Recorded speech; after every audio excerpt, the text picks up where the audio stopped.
This week on Hometown Ghost Stories. Beyond the beauty of Toronto's oldest buildings lie dark and terrifying tales of murder, betrayal, and tragedy. These true stories are what many believe resulted in Toronto being one of the most haunted cities in the country. From mansions to lighthouses and forts, the bloody and tragic tales have turned this beautiful city to a nightmare for those who are unfortunate enough to come across the paranormal.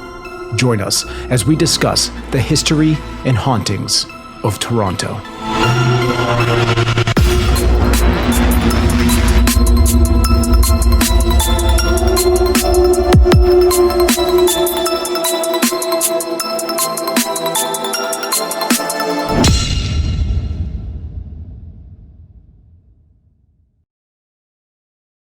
Hometown Ghost Stories contains serious and often distressing events and is not intended for all audiences.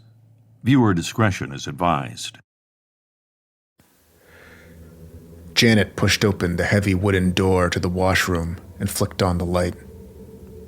She placed her purse down on the sink and turned the knob to the faucet, which took 3 full cranks before the water started dribbling out. She muttered something about water pressure under her breath as she hopelessly tried to scrub a wine stain out of the sleeve of her white shirt. After about a minute, she abandoned her effort and shut the faucet off. The floor was wet. She hadn't noticed when she came in, but noticed now. It wasn't flooded, but just wet enough to make a slight splash sound when she walked. She turned toward the bathroom stalls and was slightly startled to see 2 feet beneath the door to one of the stalls. This was nothing that should have been startling, since it was a multiple-occupant washroom, but she was slightly unnerved because the feet were bare and seemed to be bruised or dirty, or both. Janet walked past the stall with the feet and past the next one too, choosing the third one. A few moments went by when the lights flickered, and Janet felt as if the temperature in the room was dropping. Suddenly, a shock of panic struck her as she realized that the person with the bare feet had been in the stall when she came in and turned on the light, meaning whoever was sitting in that stall had been sitting there in the complete dark. That's when the toilet from the other stall flushed, causing Janet to let out a quick, inadvertent shriek, which she abruptly suppressed almost as quickly as it came out.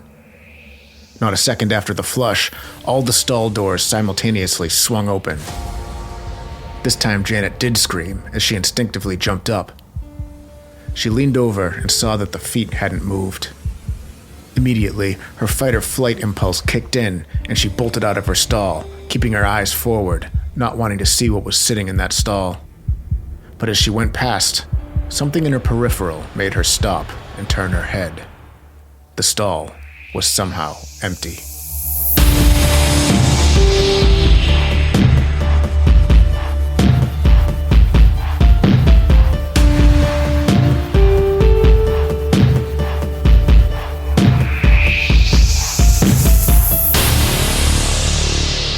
With a population of just under 3 million people, Toronto is the most populated city in all of Canada.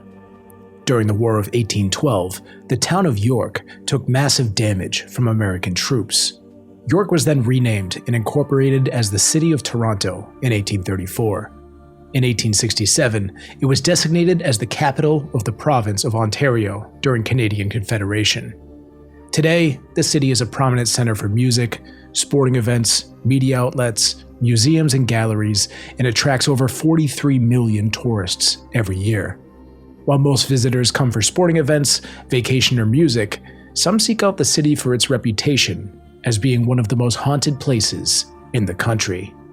From haunted forts, mansions, and restaurants to jails and hundreds of haunted homes, there's no shortage of paranormal activity in the capital city. Let's start with the Mackenzie House. This home was first owned by William Lyon Mackenzie, the first mayor of the city back in the mid-19th century. Mackenzie also led the rebellion in 1837 to overthrow British rule. The building has since turned into a museum and has earned a reputation as one of the most haunted homes in all of Toronto. Mackenzie only lived at the home for about 2 years before he died inside his bedroom on the second floor. but it seems that his spirit may be one of the many ghosts that still haunt this home more than 150 years after his death. In the 1950s, paranormal activity reported by the live-in caretakers made news headlines. Quote, Mrs. Edmond one night claimed that she was awoken by a soft touch on the shoulder. When she opened her eyes, Mrs. Edmond said that there was a lady bending over her, looking into her face. But a few seconds later, the lady vanished. A few weeks later, Mrs. Edmond claims it happened again, but this time, she said the lady drew back her hand and slapped her in the face before vanishing. Sightings of a ghostly man wearing a wig and frock coat have been reported all over the house, most frequently on the third floor. The sounds of footsteps and cold spots have been documented throughout the building. A female apparition with long flowing hair has been seen on the second floor, and poltergeist activity has been recorded at this location, including the old printing press in the basement, which has been witnessed mysteriously turning on. This has been reported by staff and visitors. It's also said that the ghosts seem to be obsessed with the new plumbing in the building, faucets that turn on and off, and toilets seemingly flushing on their own. There have also been reports of the piano mysteriously playing on its own in the parlor. In the late 1960s, an exorcism was performed in the home by Archdeacon John Frank from Toronto's Church of the Holy Trinity. He was joined by a reporter from the Telegram, Aubrey Weiss. The exorcism was televised, and after the exorcism, ownership of the home was transferred from the nonprofit to the city of Toronto. Listed in the inventory of the house was, quote, one ghost exorcised. This would be the second time that a ghost was listed in Toronto by an official government document. The Gibraltar Point Lighthouse was built in 1808 when Toronto was still called York. The building is the oldest of its kind still standing on the Great Lakes, and the second oldest in all of Canada. It was decommissioned in the 1950s, but still stands today. The lighthouse is mostly hidden away from the path around Hanlon's Point, but if you wander through the greenery and away from the beachgoers, you can make your way to what might be one of the most haunted lighthouses in North America, with at least one gruesome legend. In 1815, the lighthouse's first keeper mysteriously disappeared. His name was most likely J.P. Radin Mullen, but some reports have him listed as J.P. Radin Mueller and a couple other variations. Regardless of what his name actually was, locals began to suspect a group of soldiers from Fort York who had stopped by the lighthouse to purchase some alcohol from the keeper, who used bootlegging to supplement his income. On their long winter march back to the fort, their liquor began to freeze. This led the soldiers to believe that JP had diluted the booze with water. Feeling cheated, the soldiers returned to the lighthouse and murdered Mueller, dismembering his body and burying it beneath the lighthouse. The two soldiers, both Irishmen, John Blumen and John Henry, were charged but later acquitted of his murder, as his body had yet to be discovered.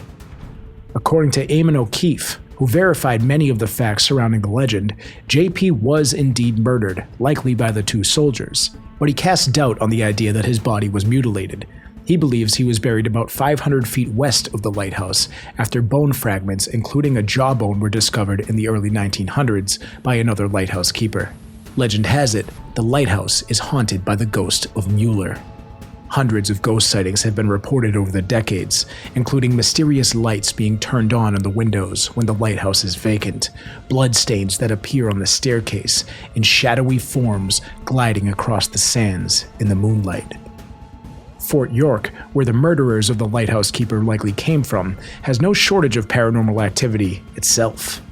On April 27, 1813, 181 men died in the 6-hour-long Battle of York. Americans stormed the camp with 2,700 troops, defeating the 750 British that held the fort. Quote, "The sky blackened with debris and gravity took effect, and pieces of timber, stone, and even body parts started to rain back down on the people." The dead were buried in shallow graves around the fort, but heavy rain caused many of these corpses to resurface in the following days, so locals had the gruesome task of reburying the bodies. The corpses wouldn't stay buried long. During the late 1820s, the shoreline began to erode away, exposing some of the human remains. Then, in May of 1829, a portion of the shoreline at the eastern end of Humber Bay washed away, revealing a staggering amount of human skeletons.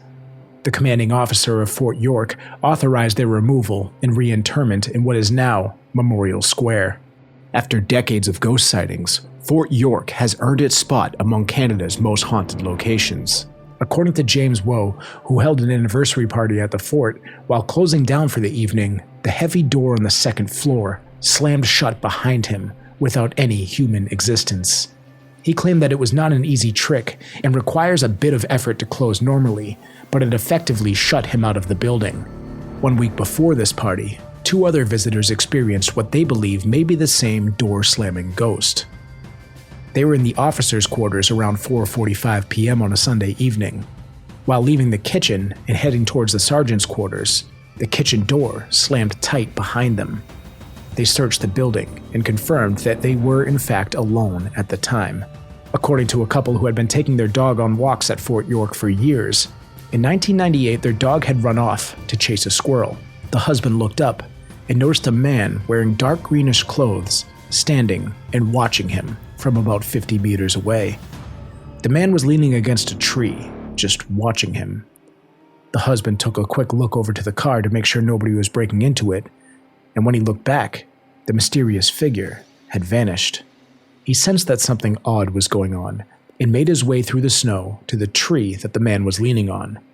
When he reached the tree, not only was there nobody there, but there were also no footprints in the fresh snow anywhere around the location besides his own. Staff had reported lights that will mysteriously turn on in the officers' quarters when the building is vacant. And in the same room, multiple ghostly silhouettes have been spotted through the windows, appearing to be an entire party of ghostly soldiers moving about the dining room table. When approached by staff, these apparitions seemed to fade away more and more the closer they would get. When they approached the door, the ghostly shadows would completely disappear and the light would dim to darkness. Another couple witnessed the curtains in the windows of Building 3 lifted up. At first, the couple assumed that their son was messing around with the curtains, but after making their way up the stairs, they realized that he hadn't entered the room. They thought it was odd, but didn't think much of it until a breeze passed through the room. They focused on the curtains to see if they could witness them fly up, but they didn't budge, leading them to believe that it was not wind or a human hand that had lifted the curtains. Shortly after, in the kitchen area, the same couple heard the sound of someone trying to push open the kitchen door.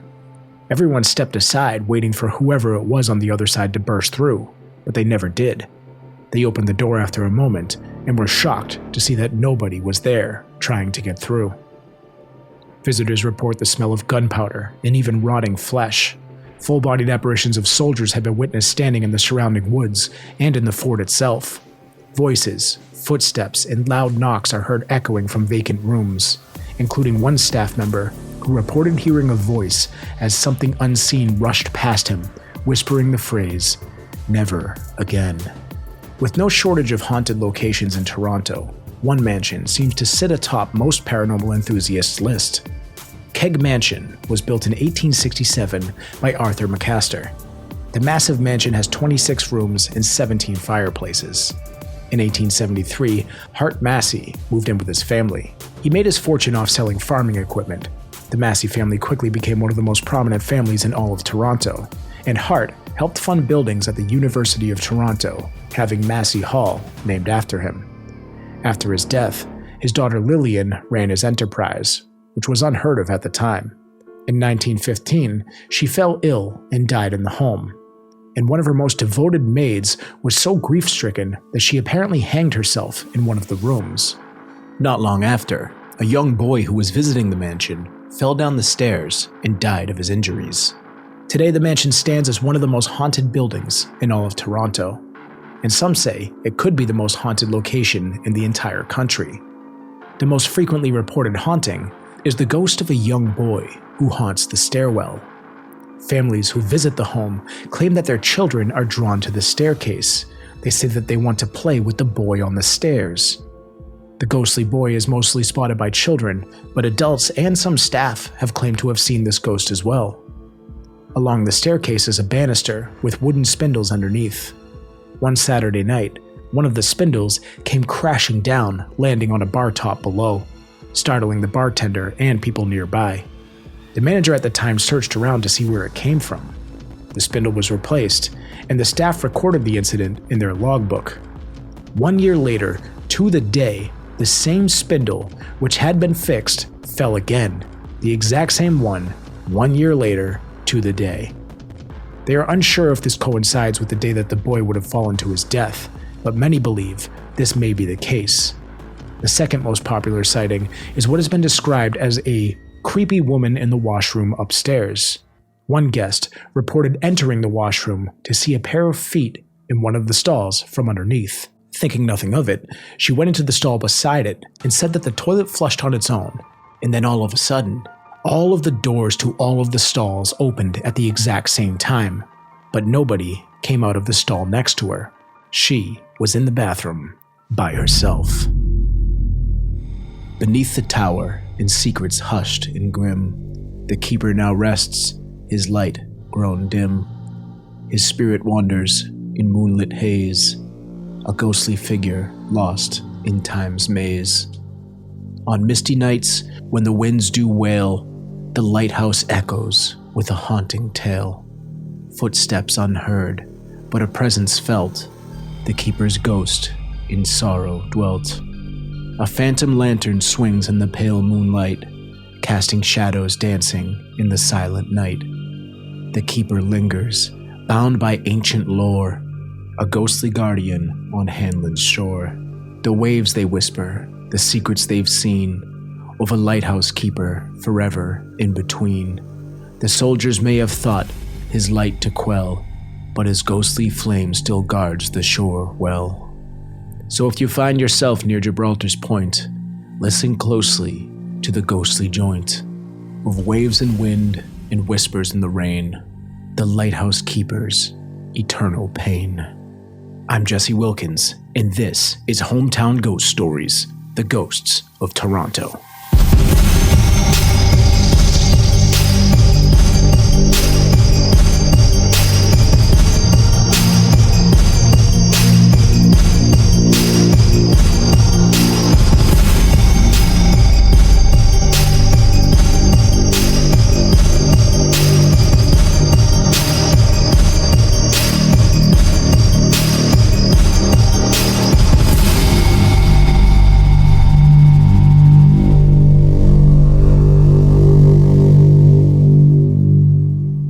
What is going on, ladies and gentlemen? Welcome into Hometown Ghost Stories, episode number 107, Keg Mansion and the Ghosts of Toronto. We are back with our regularly scheduled episodes. I'm Jesse Wilkins. I'm joined by Rob Coakley. Hello, Rob.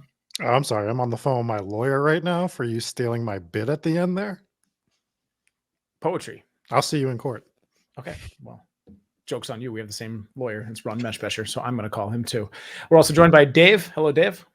Oh, hey, heard there are a lot of ghosts up there, eh? Yeah, not as polite as chat was expecting the ghosts to be, but here we are. So back with another live episode on Tuesdays covering another haunted place. And it turns out there are ghosts in Canada. So let that myth be dispelled. It's a haunted place. Toronto is full of these stories. I was actually pretty excited about it because I wasn't sure how haunted Toronto was really going to be. Now, I had heard about Keg Mansion before because of why wouldn't I hear about a place called Keg Mansion? You know, sure. Yeah, keg full of Bud Light, right? And Miller Lite. That was the joke. But I hadn't really heard about these other places. And then I started diving more and more into them. And there were so many. There's so many I haven't even touched on.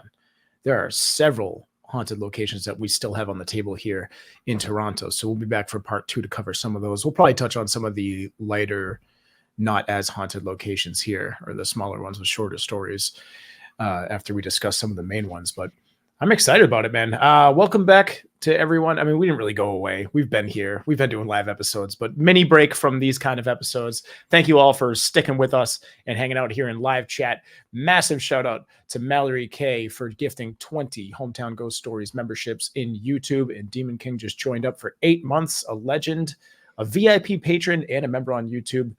Demon King can't be stopped. So love that. Love that. And thank you guys all for hanging out with us. We do appreciate it.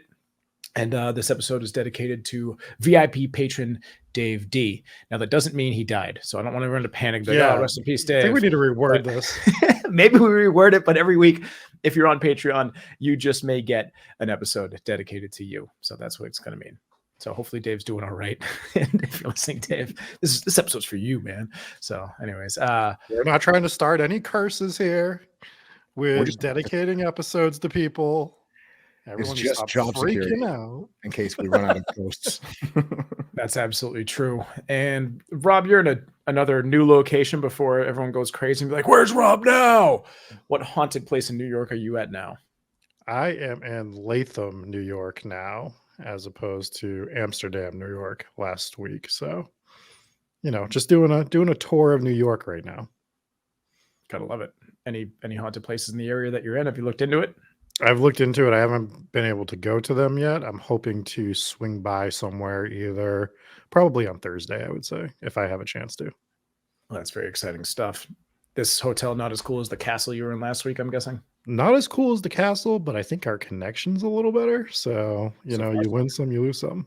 Can I go on a little rant real quick before we start diving into the ghost stories? Absolutely. I check into the hotel. I try to connect to the internet. And it's like, do you want regular internet or do you want premium internet? And it's like, what are we doing here? And I have to pay for premium internet at the hotel, an extra $5 a day. But I'm so dedicated to this show that I paid the extra $5 so that this beautiful face with this beautiful beard is on your screen without lagging, without having any interruptions, and just being the most professional member of the three of us without stealing other people's bits in the middle of a show, and just continually to be the best, I guess. Rob's bit is stealing other people's poetry. We're not allowed to read things about spooky locations. If you do a ghost story next week, I'm going to be pissed, Dave. If I do a ghost story, yeah, he'd start stealing our bit while talking about ghosts. I love it. So Toronto, like we said, has a lot of haunted history. We started off by talking about the Mackenzie House. The Mackenzie House has a fair share of hauntings. It's kind of cool. This guy's kind of a badass. I mean, he started off, he led the rebellion to overthrow the British. As Americans, we like doing that kind of thing, overthrowing the British. Cool with the British now, but back in the day, it had to be done. So that's what happened. But the building is now a museum, and it's supposed to be haunted. It's one of the more popular haunted places there. He died inside the house. And there's supposed to be a bunch of hauntings that take place there. And the thing that's piqued my interest the most was they actually had an exorcism inside the house. So I don't know. It sounds like they just it wasn't like an exorcism on a person that was possessed, but they had a priest come by. They did an exorcism, and they even had a reporter from the Telegram join him. And apparently it was televised. Now I scoured the internet to try to find this episode or this interview that was posted or this walkthrough exorcism television broadcast. It's nowhere to be found. I even scoured through like Reddit, through all these discussions of people that were trying to track this video down. It just doesn't exist. It's been scrubbed from the internet. You were about to say something, Dave? I was just saying that's weird. If it was on TV, you'd think you'd be able to find it somewhere. Mm-hmm. What year was it? Weird, like public access channel or something. Do we know like roughly what time frame it was that this was done? It was in the late 1960s. Yeah, well, that makes sense then, right? Because so harder to find stuff. But in contrast, I mean, the Gibraltar Point Lighthouse, I found a video from way back when on this, and I feel like it was right around the same time frame of them talking about how this haunted lighthouse has been haunted for so many years, which was pretty cool. But I couldn't find anything on this. I was just surprised that I could find that random little news bit, but I wasn't able to find that. But I mean, it's so much harder to find stuff from that time period, even if it had been televised. But it was an exorcism. I mean, they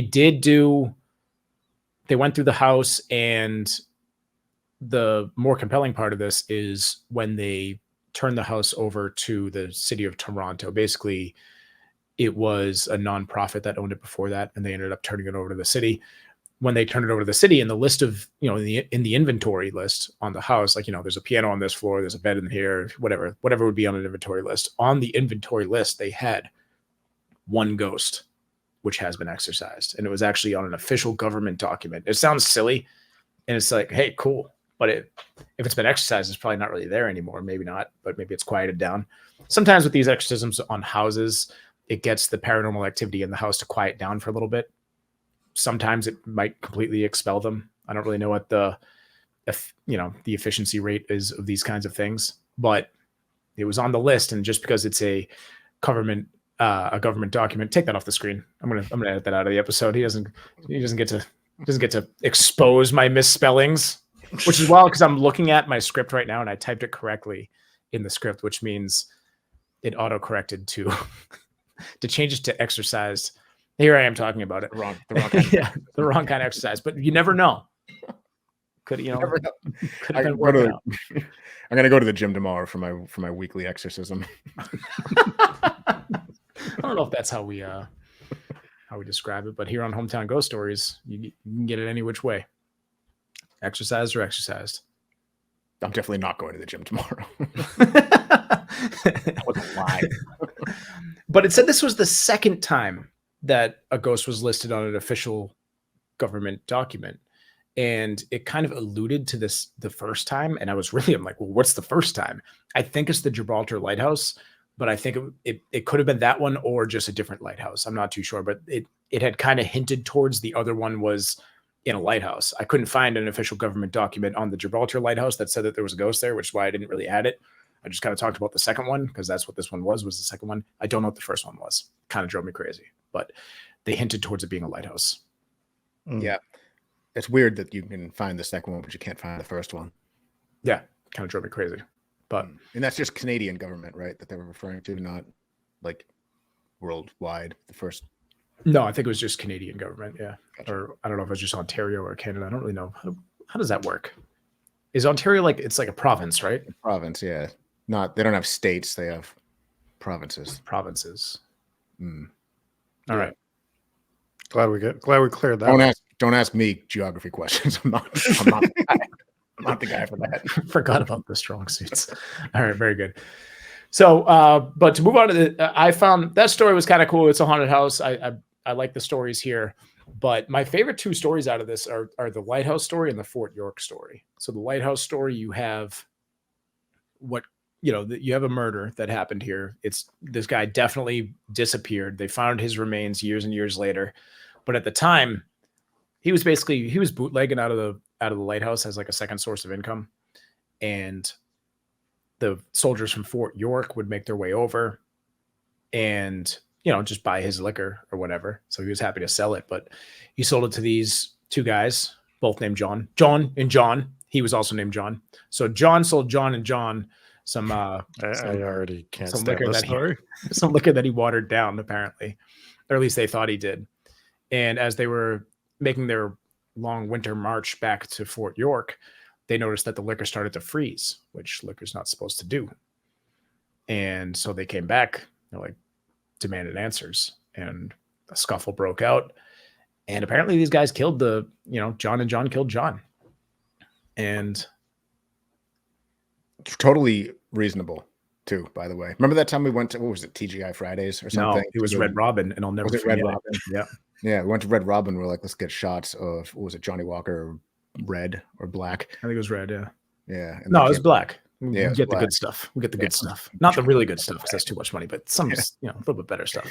And it was absolutely watered down. And we were 100%. Because we were there with Brodad as well. And all of us, we took the shot. We all looked at each other like, nope. Like, what is this? And so it wasn't like, do you think that's watered down? I think it might be. We're all like, what the fuck is this? Whatever. It's Red Robin. We're not going to start a fight in Red Robin. We're not from. That's shocking. We're not from Ohio. Davis started a fight everywhere else. Red Robin is sacred ground. That's where we draw the line. You got to draw the line somewhere. And it's usually at Red Robin. Red Robin. TGI Fridays, all bets are off. We're actually after this show, like we're going to TGI Friday to start a fight. It's gonna happen. Good luck finding one. This is the plan, but yeah, I do remember that. Mm. But these guys took it much more seriously than we did, and they went back and they beat him to death, possibly dismembered his body and buried it underneath the lighthouse. Well, do you reasonable.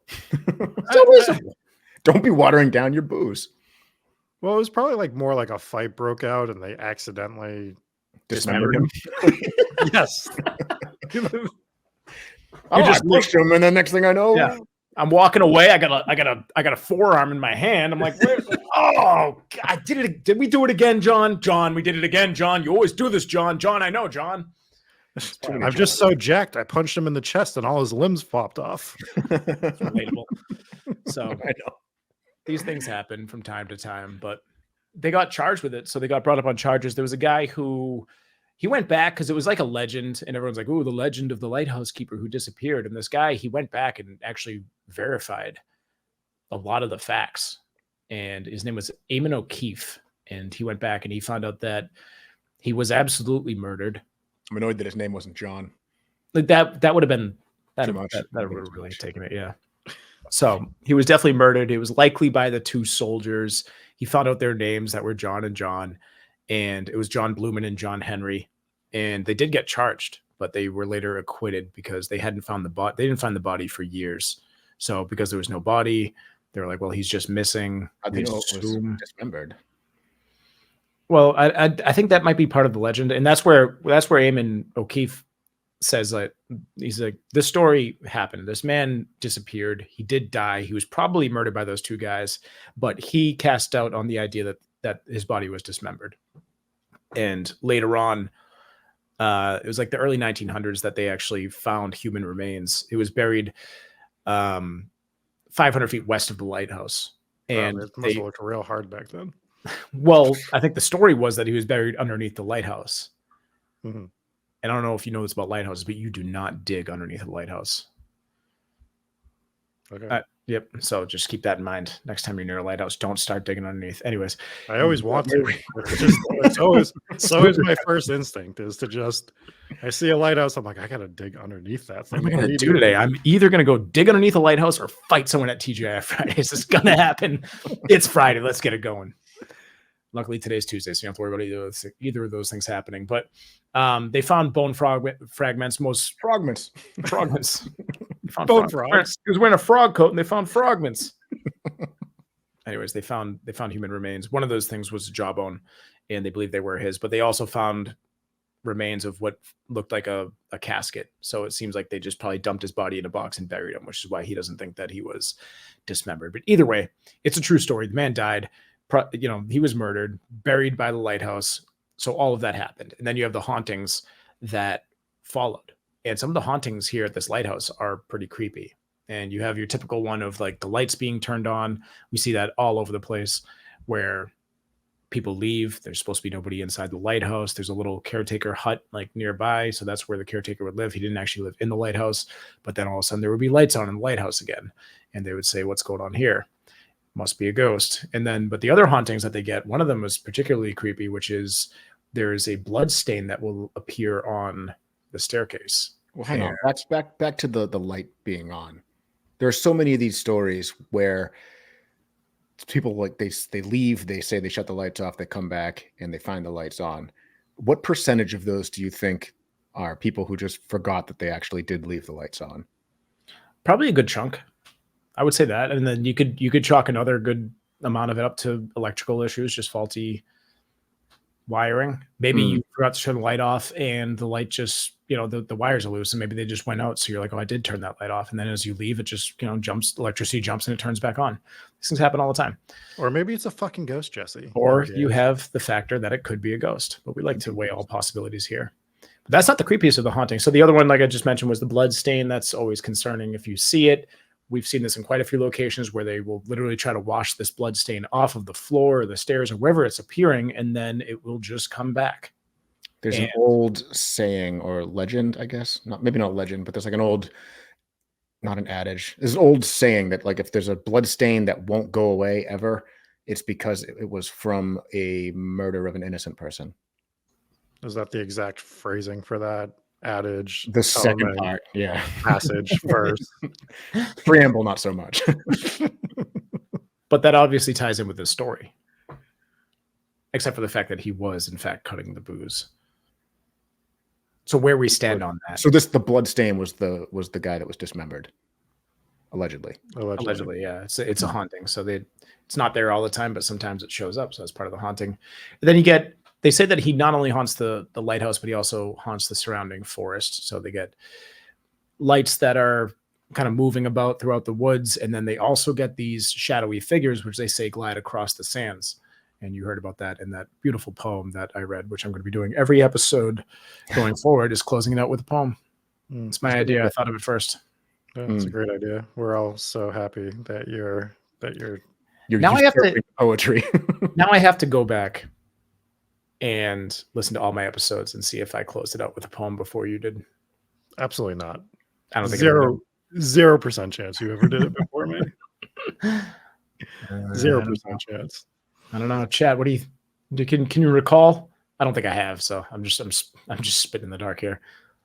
What was Did the you first say poem, you're Bob? spitting in the dark? Is that what Yeah, you I said? made up that phrase. I'm a poet. Is what I do. I'm just spitting in the dark over here. I'm gonna do that. I'm gonna get up. I'm gonna do poetry at like a poetry slam, and everyone's gonna snap their fingers after I just get up there and say, "I spitted in the dark."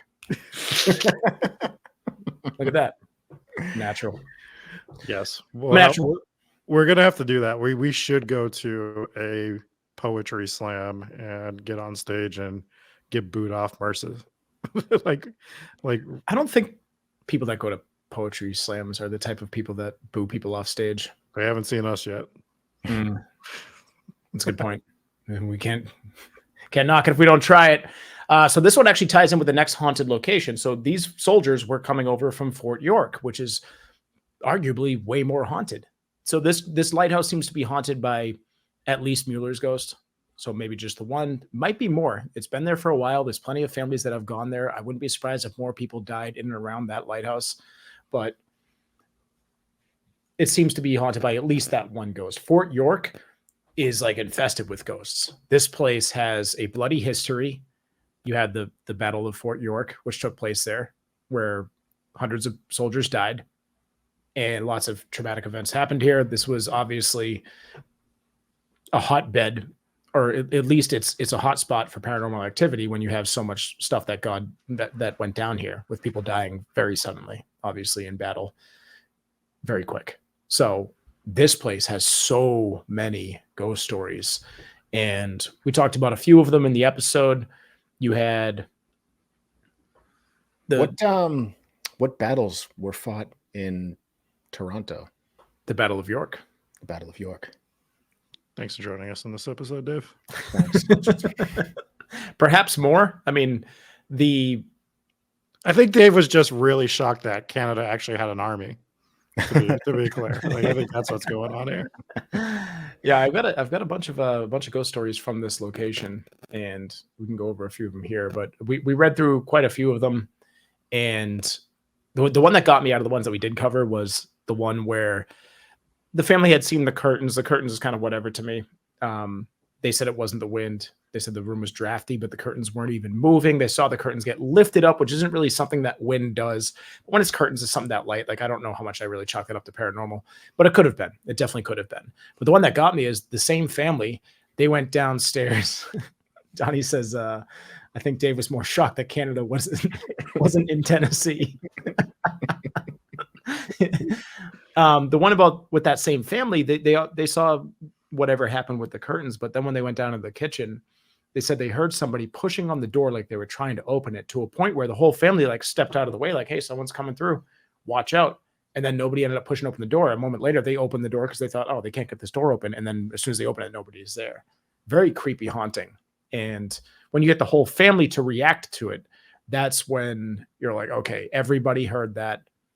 And that's pretty wild. So Yeah, doors being stuck shut is an interesting one, because you can tell the difference when a door's stuck shut because of the latch mechanism, or versus when somebody's actually like holding it. You could feel like tension against it, and that could induce feelings of claustrophobia as well. So it's definitely layers of spookiness when a haunting like that happens. Yeah, there was another story. I'm not going to read it word for word because it's really long, and we know how these internet ghost stories go. But there was another story where basically a woman was there with her boyfriend or husband, and they were in different rooms. He was kind of flying through the house, and she was taking her time to read things, or vice versa. And she's like, "Ooh, I'm going to hide and I'm going to scare him." So she kind of wedges herself behind this cabinet into this like little crawl space area, and she sits there and she's waiting for him to come in. And she hears this loud slam right behind her on the wall. And of course she's startled. So she gets the hell out of there. She's like, oh my gosh. So she's like, wow, the prankster just got pranked. She thought that her boyfriend had gone into the other room, knew what she was doing, and just banged on the wall. But when she went over there, he wasn't in that room, and he was still downstairs. There was nobody up there with her. She's like, that's crazy. So she went downstairs, found him. She was kind of frazzled. She told him about it. He's like, it's a noisy building. It's drafty. Maybe it was something like that. But she said it really sounded like somebody just like maybe with both fists just slammed on the wall right there. Like, hey, stop fucking around. And eventually they went back up to that room, and she was like, yeah, it was right in here. And they walked over to it. And again, as soon as they got close, the slam happened again. So he experienced it as well. They both jumped back like, oh my gosh, this thing does not want us in here, whatever it is. They explored around, and they weren't only the only ones like in those couple of rooms. They were the only ones in the entire building. So that was a pretty wild story. And it's wild to like experience that, but then to go back and the ghost is like, yeah, I fucking meant it. Get out of here. It's actually, that's like best case scenario when you're showing somebody something and you're trying to tell them a ghost story and they're like looking at you kind of out of the side of their eye. And then for it to actually happen while you're telling the story is perfect. Yeah, 100%. Yeah, because that's what you really want, but it's also kind of what you don't want. Yeah. But it's crazy. I mean, for us, we want all the smoke, right? But that's what she experienced there. There was other ones. There were some Girl Scouts that were staying there. They were doing some sort of an overnight, and one of them went outside and saw a soldier in, full. He's like a red coat, so he's wearing his full red coat, probably named John, and she was creeped out by it. She was with her friend, and her friend saw it as well, and they kind of ran off to the bathroom and ran back to the bunk. And when they were running back, they looked over, and that character had disappeared. It was in the middle of the night, so it would have been weird if it was one of those reenactors that was there. So creepy story. You got these kind of sightings all over the place, but it sounds like it's just a very noisy place. It sounds like there's a ton of ghost stories here. You had the other one where the guy was walking down the hall and he felt something rush by him, and as it rushed by him, there was a whisper, like a voice that just said "never again," which is could be something from the battle where it's that just gave me chills. Yeah, where he's like, maybe he was coerced into, I don't know, defending the fort longer than he wanted to. Maybe, maybe like, hey, go spend a night at Fort York or something like that. And all of a sudden they get invaded by the Americans. And he's like, dude, come on, never again. I'm getting out of here. I don't know. But it sounds like something residual from that battle. And just that phrase is really creepy. I remember when I was reading that story and writing it and rewording it to fit it into our thing, I was like, oh, whatever he's about to whisper here is going to be stupid. And I was like, never again. I was like, oh, actually, that's kind of creepy. Kind of gave me goosebumps. So pretty cool story. But there's a ton of them, man. So Fort York, I think of all the locations that I covered in this episode, this one is probably the one I'd like to visit the most. Or it's the last one, because the last one, Keg Mansion, is now a steakhouse, and I like steak. Yeah, put them both on the list. It's in the same city. The short list that we have that we're actually getting to this year, right? We're knocking out some of the list. We're gonna start knocking a little bit of it out. We're gonna hit Austin next month. Not on the list, but wasn't on the list, but is now. Yeah. We're gonna hit New Orleans, which we fought about for 6 months, but we're actually gonna go to New Orleans and get that covered. Mm-hmm. We have so many things to go check out. We're gonna be back. We'll talk more about this later, but yeah, we're getting some of that list X'd off the old list there. Whatever Jesse's been doing tonight, it has rubbed off on. Can you write that down for me so I can use it in my poem? I spit in the dark and I mark some of the list off the old list. It's perfect. I love it. Just might be the best poem I've ever written. It's going well. So the last one is the Keg Mansion. So the Keg Mansion has a bit of a tragic story and then a bit of a strange story. I think there's more to the story than what we were told. So you have the house is purchased. The guy's really well off, selling farming equipment. He built his fortune off that. It was Hart Massey. That was his name. It might be Macy. I'm pretty sure it's Massey, the way it's spelt. Very prominent family. He helped to fund the University of Toronto. They named a building after him.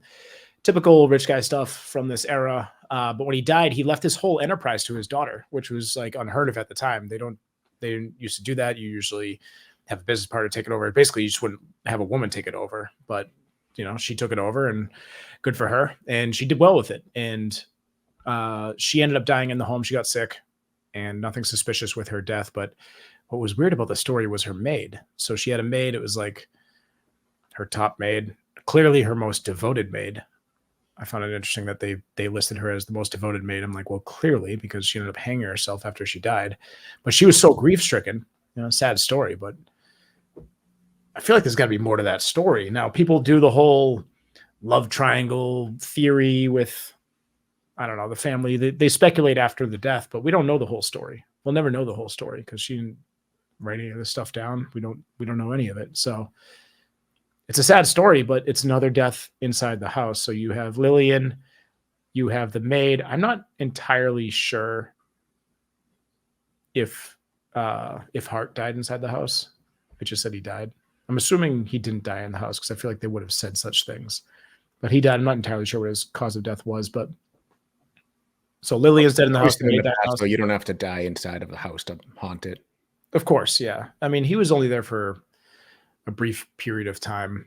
Actually, I might be confusing that with the first story. The first story, the guy was only in the house for 2 years. This one, I don't know how long he was there for. But either way, 2 deaths inside the house up until that point. And then shortly after, I don't know how long, every story that I read on this, every source that I had just said shortly after, there was a boy who was visiting the house, and he fell down the stairs and died of his injuries.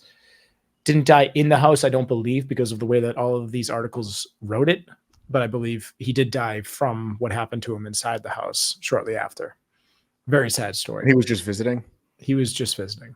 That's tough. It's very tough. Very, very sad story. I mean, would it have been better if he lived there, Dave? Like, yeah, well, he lived there, so not that sad. Whatever. You live there. You live there. You lived in a mansion. Come on. No, it is sad. And now his ghost is like the most prominent ghost in this place. So they do believe that Lillian haunts the mansion. They do believe that the maid haunts the mansion. But his ghost is the most commonly seen. And it's mostly seen by children. We've talked about this before, that children and pets, we believe, can see things that adults cannot, or they're more sensitive to it.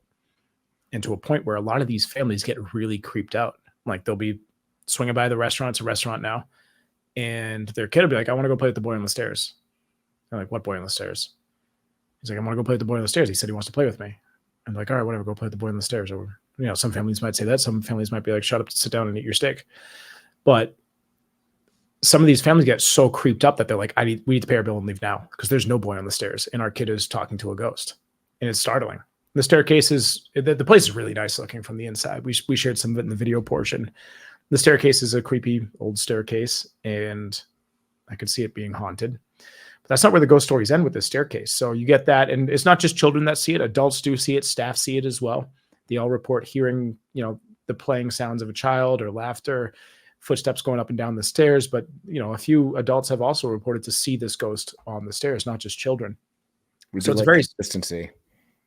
It is consistency, and it's very scary. But then the other ghost story that's tied to these stairs is one of the spindles underneath the railing fell off one day, and it landed down. We shared it in the video as well. There's a bar like right below the staircase, so it landed flat down on the bar, scared the hell out of everybody. The bartender was like, "What in the world?" So they took it and they went back up, and they figured out where it came from, and they put it back, and it came obviously from the staircase. So they put the spindle back, they fixed it, had it repaired and everything. And then 1 year later to the day, the same spindle falls down again. Now, if it just fell twice and maybe they just jerry-rigged it back up there or Mickey Mouse the job or whatever, you could see it falling. But the fact that it fell down again on the same day a year later is wild. Right. It's the fact that it took a full year for it also to fall again, or it didn't fall immediately, means it was probably reinstalled properly. Mm-hmm. So it is pretty weird for it to fall again on the exact same day. It is. And now they're speculating that this might be the anniversary of the boy's death, or at least the anniversary of the accident. We don't know what the actual date was, but if we did, and if that did coincide, that would be wild. That would be then it's like absolutely verified haunting, right? Thick Boy Freddy with a $5 request. He said, somebody Tell my wife to stop checking out Rob, or she will be next. She will be the next ghost on this show after I yeet her from a spooky lighthouse. Allegedly. Don't worry, Ron. Don't worry, Ron. Good boy, Freddie. Thank you so much for that $5 donation. You're a legend. Ron is busy tonight. He has a lot of cases lined up. Absolutely. So since I'm not going to go back and fix this, I will address this. For those of you who have the keen ear to notice, sometimes we're not perfect. Mostly Rob. But today, I punched in a few audio takes. And usually when I do it, it's unnoticeable. You guys probably never noticed them before. Maybe you notice them here and there. You'll definitely notice them going forward. So I'm really... Why are you pointing this out so that they... Hey, I'm just spitting in the dark here. I'm spitting in the dark. All right? My problem was I recorded my punch-ins in the morning.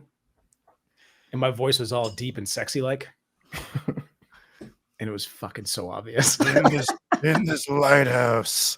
It's just Jesse going like, in Toronto in 1792, in the lighthouse over on York Pond. York Pond. Good old so York. Fucking York Pond. It probably is. In the dark. One star review coming in an extra deep voice is going to say, actually, there is a York Park. And Elvis is haunting it. That's usually how it goes. Yep. Even though he's alive. All right, Rob, you will not make fun of my voice. I have been saving this audio drop for months, and now I'm going to use it. So it's time that all of us get back to work. Get back to work. It's on a loop. Sorry, I sewed that. I was not expecting it a second time. Neither was I. It was on a loop. It actually scared me. I quit.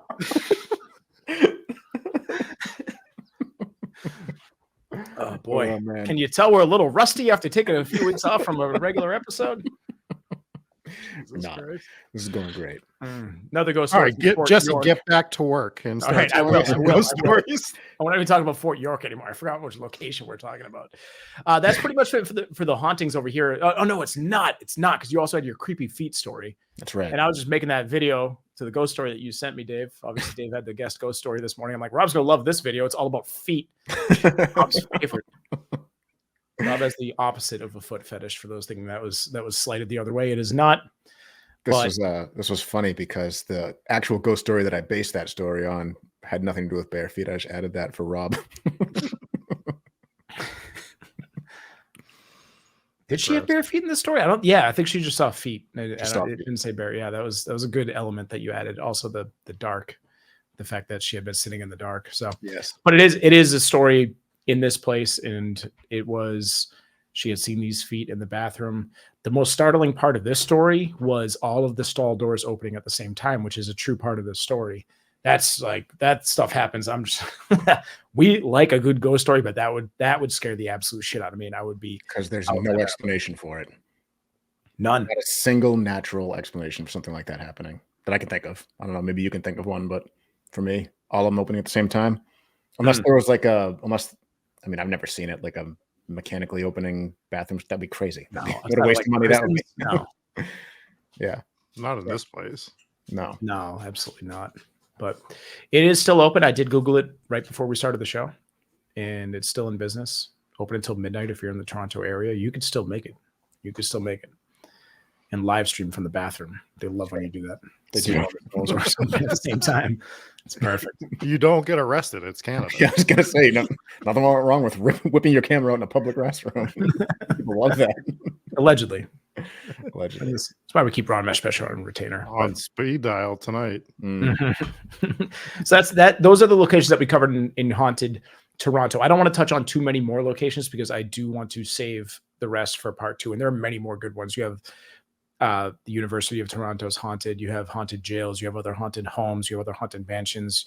All sorts of haunted places in Toronto with some terrifying stories as well. So didn't want to steal all the good ones and jam into one episode. So I go back for part 2 and here's the shitty ones. I want part 2 to be a banger as well. You yelled at me about that for an episode when I didn't start a town with the most haunted place that there was. I only yelled at you because you didn't tell us that you weren't going to cover the most haunted location in the place. So I only researched that one haunted place. Oh boy. Yeah, That's it's like, all we're not covering it. We're like, hey, you're on your own. right. Good luck, Rob. We're making bad jokes about poetry. I love it. It's just what the show is at this point. Hey, Great jokes about I love it. poetry. We're gonna start a poetry podcast, and it's gonna be called "Spitting in the Dark." That actually sounds like a pretty decent name for a podcast. Spitting in the dark. You guys are gonna be so surprised when I'm not on the show next week and I'm hosting my own show called Spitting in the Dark. People are gonna think that's a very different show. Maybe I won't. All right. All right. Well, I mean, since that covers Toronto, do we want to get into some 5-star reviews here? Yeah, let's talk about reviews. All right. So we got 2 this week. The first one is from Evil Happy Bunny Queen, titled "Love, Love, Love." I am constantly looking for great ghost and paranormal podcasts and came upon yours and am hooked and binging all the episodes. The podcast got me interested in your YouTube channel and just started watching episodes that I've already listened to. But watching the YouTube shows with all the visuals takes it to the next level. Keep up the great work. And this brings up an excellent point, because the way you should be watching and listening to Hometown Ghost Stories is you should be watching the live on Tuesday nights. Then you should be downloading and listening to the audio the next day. When you get home from work that night or day, then you should be watching the YouTube again. And then you just go in an endless cycle until the next week. And you listen to it about 50 times. And then you start all over again the following Tuesday. So I just wanted to point that out as well. Perfectly reasonable. Yep. We want everyone to hate us by the time they show up for the next episode. Everybody already hates us. I thought I was. Wait till you put them through that. And the other one is from Ricky H, titled "Absolutely Love This Show." I've been binging this show ever since I found out about it from Chris from Haunted American History. Shout out to Chris and Haunted American History. I live in New Jersey. I also live like 10 minutes away from a Union prison camp called Pea Patch Island. You have to take a ferry to the center of the Delaware River to get there. I really would love to hear you guys cover this story. I love the discussion videos about the locations and the great comical aspect you guys give off. You'll remind me of me and my friends. Definitely number one. Recommend this Definitely a number one recommended podcast to me. Keep up the great work, guys. Love it. I love covering Haunted Island, so I will definitely take a look into Pea Patch Island over there in New Jersey. So the only deciding factor for Rob is, has there been a poem written about that location? If so, then he will cover it. If not, then he will be on to the next one. True. Or Make I'll sure write your my suggestions are extra poetic. I will write my own poem if I have to. Sounds good. Sounds good. Any other ones, or shall we hop into our patron names? No, let's get into some patron names. All right, let me refresh just in case anyone updated anything. Our first VIP is Dave D, who we're pretty sure is not dead, but we dedicate this episode to him regardless. In memoriam to the very alive Dave D. We have to establish a way to find out and make sure that our VIP patrons are not dying after we dedicate an episode to them, just to make sure. If you could give us a wellness check every hour going forward before we do an episode, that'd be great. All right. We also have Kate and Steve M. We have Blazora, Lost in Colorado Mountains. We have Glitter Tease Cami from Washington, Jennifer P, Dakota G. We have Nick, Donnie N, Inspires Gaming, Allison V, Robert H. We have Rob Loves Ohio and Soup. We have Jort wearing, cola sipping, evangelizing alien. Is that how you say that word? Evangelizing? I believe so. Evangelizing alien. Evangelizing. We have Mallory K. We have Demon King. We have Mom and Pops W and Lisa J. Thank you so much for being VIPs. Next up, we have the Warrens Wards, kicking it off with Nefarious Chadpoles. We have Wahini Pirate, I Hate Rob, Eugene M. Arcade Hunters, who was hanging out in the Discord pre-show hangout. Thank you for swinging by. We have Siobhan Not Sharon. We have Kath Q, Liz Young, DC. We have Chris Connolly, LBPS founder, next HTGS guest. We have the other Rachel B, Sarah Cook, Stitch Kitten. We have Ambi Rose, Janice G. We have Drunk Rob running the streets in a Batman onesie. We know that tale. We have Lily. We have Rachel B. We have Captain McTibbles enjoys the top shelf Red Robin liquor.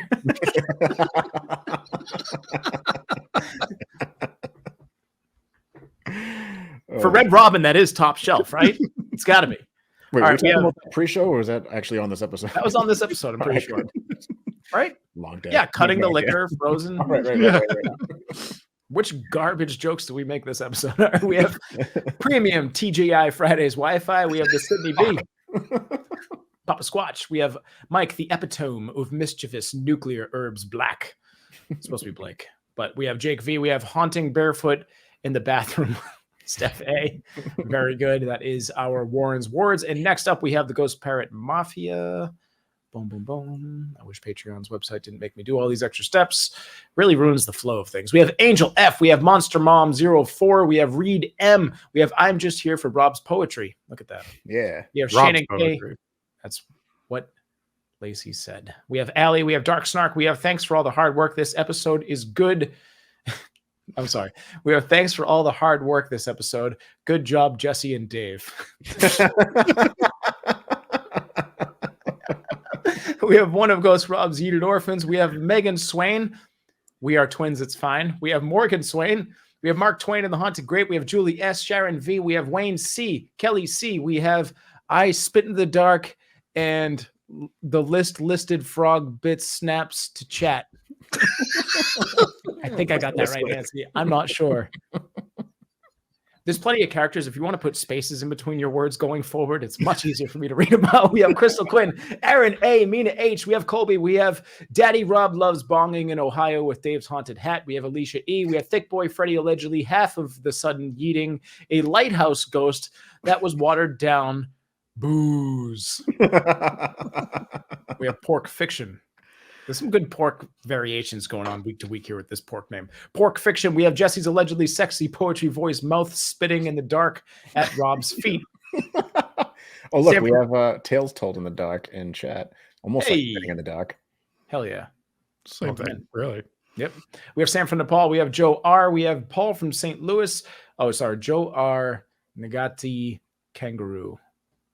I feel like You always say that with such low confidence. I don't, because there's a thing over the A. Ah, I haven't gotten that far yet. I don't know how to read that. Come on, We have Joe R. none of that in the English language. None of those little things. We have like apostrophes. That's it. Extra fancy. We have Ashley M. Al Capone, Paul from St. Louis, if I didn't say that already. Huggy Bear. We have Childs was the thing at the end of the movie. Spoiler alert. We now have to give a spoiler alert for Patreon names too. We have Solar Flare, we have Mariah M, we have Kiralee J, Anthony the Sideways Walking Crab IT, Brandon W, Hooper the Hellhound, Dave vs 100 Alpha Frogs, and we have Burlington Hammerdick. So thank you guys so much for being on Patreon. We do appreciate that.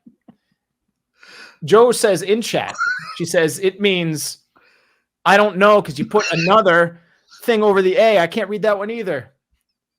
Maori living in Australia. I think what if maybe if you say it with an Australian accent? Some Maori. Still don't know what that means. I don't know either. I'm having a tough time. Man, I'm stuck on Hammerdick. What is the reference? I don't know what it was, but it made me laugh. Was it Julius Hammerdick? I don't even remember the first name. That was Burlington. It's even better. Burlington Hammerdick. Jessica Lamelli says the pronunciation of that word is Maori. Okay. Maori. Maori. Yeah. Perfect. Ah, yes, Joe R says I'm spot on. Hell Well, yeah. give the credit to Jessica. No, I pronounced it before. Oh, okay. Oh, you did. All right. It was the Australian accent that did it. Yeah. In. See, Rob's against us doing the accents, but when we do it, we say things correctly. That's right. That's right. All right, so we start talking about some of the stuff we have coming up in this week and future weeks real quick, since we kind of did a little bit of a reset. Hell yeah. So most of the things are going to stay the same. We're going back to our normal side content schedule with a little twist, but this week, Friday's episode will be us covering the vampire panic in New England in the 17 and 1800s, which is going to be a lot of fun. But we're also going to be doing something new for side content. Once a month, we are going to be covering legitimate news stories in the paranormal world. So like we'll be covering 3 to 4, 5, depending on how long they are. So if you are interested in if you find an interesting article that you want us to cover that month, send it to us in an email, post it on Discord, and we'll take a look at it and see if we can sneak it in there and start talking about that as well. But I think that's going to be unlike haunted headlines. These are going to be like current events, right? Yeah, these are going to be all like relatively current events. So, but it doesn't have to just be ghost. It can be It can be cryptids, it can be aliens, it can be whatever you want. We're just gonna kind of shoot the shit on all things paranormal for an episode a month.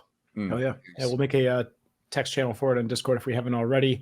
Rachel B says she's going to take a trip down to Mercy Brown's grave tomorrow, which we were talking about that in the Patreon pre-show hangout. So she's like 10 minutes from this girl's grave. That would be super awesome. If you do, definitely post some of those pictures up in Discord. If the weather is terrible, we understand if you want to wait. But if you're not in the Discord yet, make sure you join. The link is always in the show notes, and go check that out. And I think next Tuesday, Northumberland, UK, the haunted Bamborough Castle. Bamborough. Destiny is all. I know what that's from. Yeah. I know what that's from. Love that. Bebenberg. Awesome. I'm excited for that. I'm excited for some British accents, you know. Mm-hmm. And to Sydney's question, the horror games will be coming around again soon. It will be different iterations, though. We'll still probably do some of the stuff we were doing before, but I plan on playing through some single player stuff. And if Jesse or Dave or both want to jump on while we're playing through, and then that's cool too. If not, it'll be solo. Sounds good. Cool. I'm always in. Sounds like a plan. All right. That'll pretty much do it.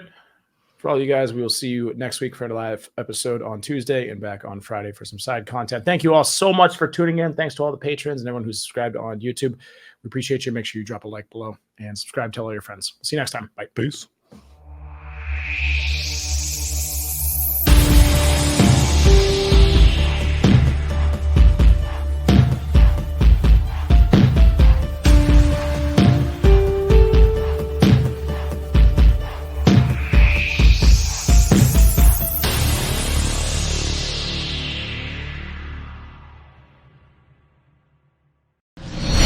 Hey guys, thank you so much for watching another episode of Hometown Ghost Stories. If you like this video, be sure to hit like, hit subscribe, and turn on that notification bell so you can see exactly when we go live. Spoiler, it'll be every Tuesday at 9 p.m. Eastern Standard Time. And I know what you're thinking. We're all thinking it.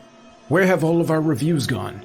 Well, we've moved all of our horror movie reviews as well as other reviews over to a brand new YouTube channel. It is brand new, it is small, it is thirsty for new subscribers. So, if you like horror movies, if you like horror video games, horror TV series, even horror books, swing on over to HTGS Reviews and drop a subscribe on our brand new, pathetically small and starving new channel. Hey, it needs you, and we need you. Thank you guys so much for watching, and we'll see you next week for a brand new episode.